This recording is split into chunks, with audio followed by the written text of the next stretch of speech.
Welcome. This series of 5 presentations was developed to educate families about recent updates to the Annotated Evaluation and Reevaluation report forms.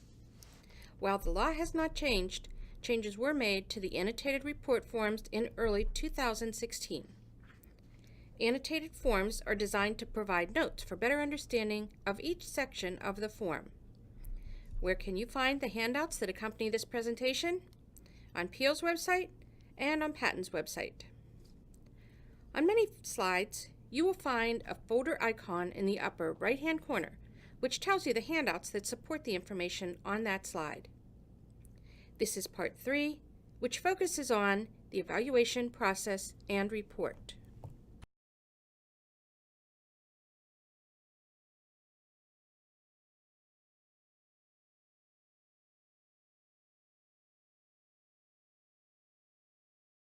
We have divided the content into 5 parts of 15 to 30 minutes each.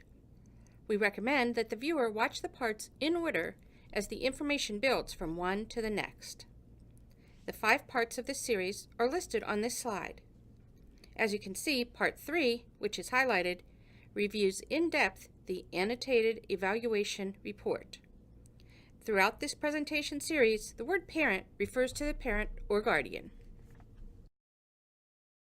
In this part of the series, we will walk through the Annotated Evaluation Report in detail.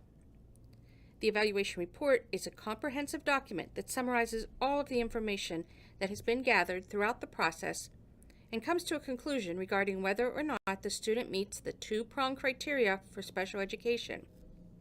Remember, the 2-pronged criteria that determines eligibility for special education is, number 1, that a child have an IDEA category disability, and 2, as a result, in need of specially designed instruction and/or related services. This concept is covered in depth in Part 2 of the presentation series. If a student is found eligible, then the contents of the report are used to develop the initial IEP or Individualized Education Program. As a result of participating in this presentation, we hope that you will be able to explain why parent input to the evaluation report is important, describe ways to provide parent input as an evaluation team member, and list and describe the key parts of the evaluation report.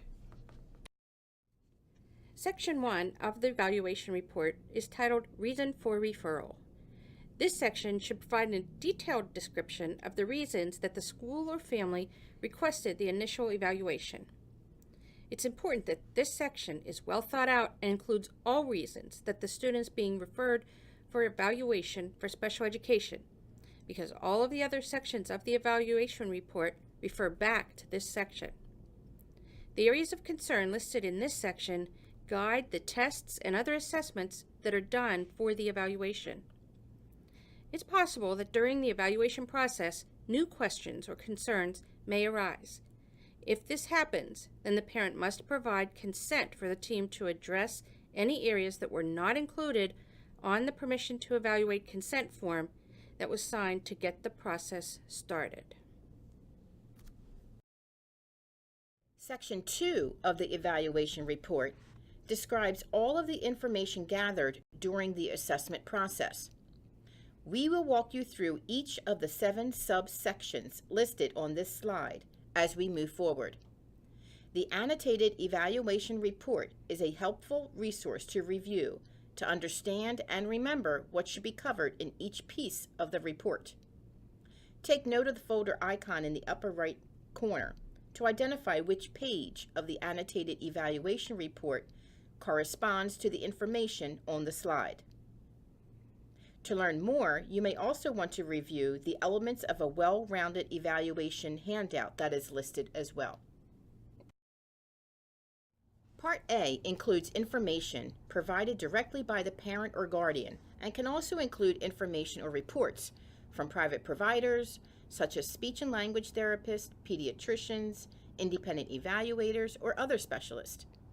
Parent input to the evaluation is vital. In the annotation regarding parent input, it is noted that information provided by the parent is included in this section and taken into consideration as decisions regarding eligibility for special education and program design are made. As you can see in the annotation, if the school is not able to get information from the parents, they must note in detail how they try to get input. The evaluation team can obtain information from parents in many ways. It can be collected from written response, interview, or other appropriate methods. Each parent knows their child best and can provide information that is not always obvious to others who do not know their child well.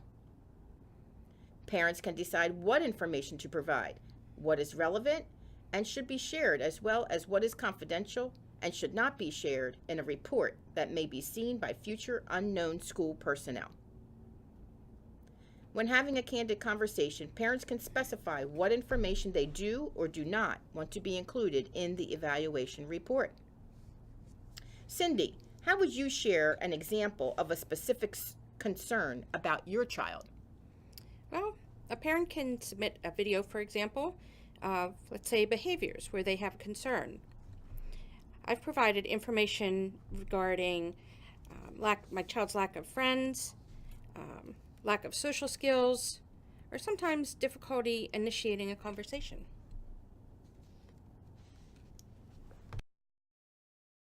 Part B includes descriptions from school personnel who have observed the child as part of the evaluation process. Any observations should be specific to the child, documented in the evaluation, and should give insight to how the child is functioning in that particular setting, including both strengths and needs. Remember, under IDEA, parents have the right to request evaluation of all areas of disability. Parents can help identify the focus for observations to help assess any concerns.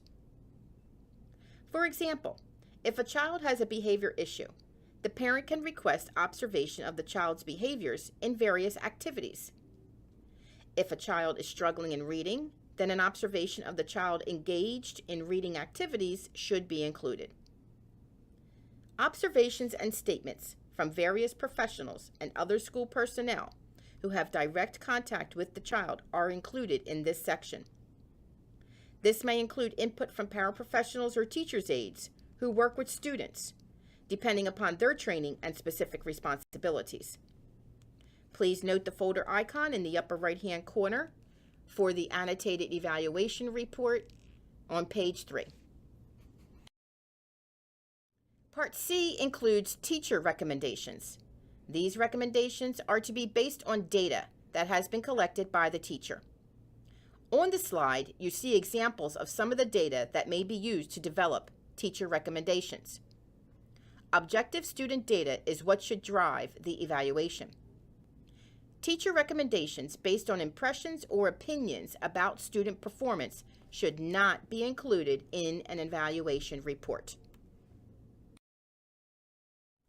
Part D should include documentation of any physical, social, or cultural background or adaptive behavior that may affect a student's school performance.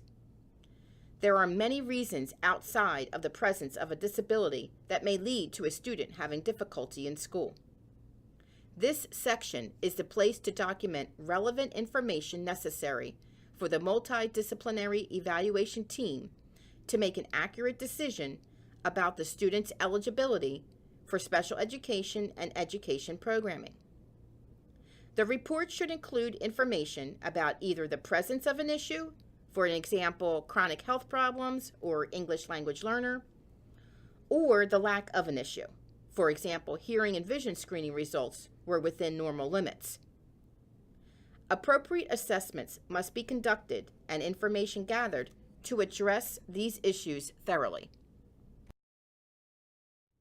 Part E is the last part of Section 2 and is the place where the results of all tests or other assessments that were conducted are listed and described.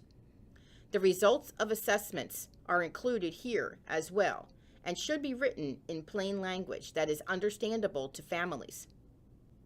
Remember, when parents sign the permission to evaluate consent form, they are signing to show that they understand the types of tests, assessments, and evaluations that will be given to the student specifically for the purposes of the evaluation. Parents need to understand the nature of evaluation, what components, and why that tool is chosen prior to the evaluation being conducted. The types of tools that are used in the evaluation process depend upon the specific concerns about the child's educational performance.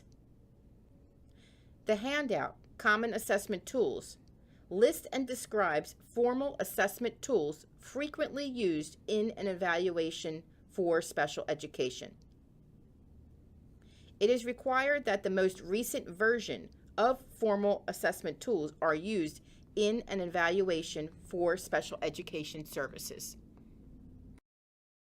Section 3. In this section, the report must address any assessment that was not conducted under standard conditions and describe the extent to which the assessment varied from standard conditions. This includes noting if the assessment was given to the student in the student's native language or other mode of communication. This information about how the assessment was conducted is important because it may impact how the evaluation team utilizes the results of the assessment. If all assessments were conducted under standard conditions, the report should state that the evaluation was conducted under standard conditions. When reviewing the report, a parent may question whether standard testing conditions were observed and the results valid. Was the student ill that day? Was extra time given? A qualified person must be responsible for gathering and reporting all of the information in the evaluation report, including observations, testing, discussions, etc. For example, a gym teacher can discuss a child's difficulty in reading, but this does not replace a full reading evaluation. Another example, a school guidance counselor who has no expertise about deafblindness provides one observation of a student who experiences deafblindness regarding his behavior. While each of these professionals are able to provide observations about the student, their input doesn't relieve the school district's obligation to see that the student's observed and evaluated by a professional with expertise in either the areas of reading or for deafblindness. Examples of information that might be included in this section are reading a test aloud to a student when the test is not a reading assessment, giving a student extra time to complete the test, providing pacing breaks during an assessment, providing different lighting, using American Sign Language, or translating an assessment into another language, or the use of an augmentative communication device to administer an assessment. This information is helpful in interpreting the results of assessments as well as identifying potential specially designed instruction that might be needed if the student qualifies to receive special education services. Skewed results are a change to how an assessment is administered and may drastically change the results for better or worse and may not be a true measure of the child's disability. A variance in standard conditions occurs when the method of test administration is adjusted, not adhering to the standard directions. Section 4 of the evaluation report is titled Determining Factors. This section was added to the evaluation report in 2004 to ensure that children are not identified as needing special education simply because the student isn't being taught properly. In this section, the evaluation report must provide evidence to support whether a lack of appropriate instruction is the reason the student is struggling. A yes response means there is clear evidence that the student is struggling due to a lack of appropriate instruction. Then the student would not be eligible for special education, but may be eligible for remediation or a change in the instruction approach.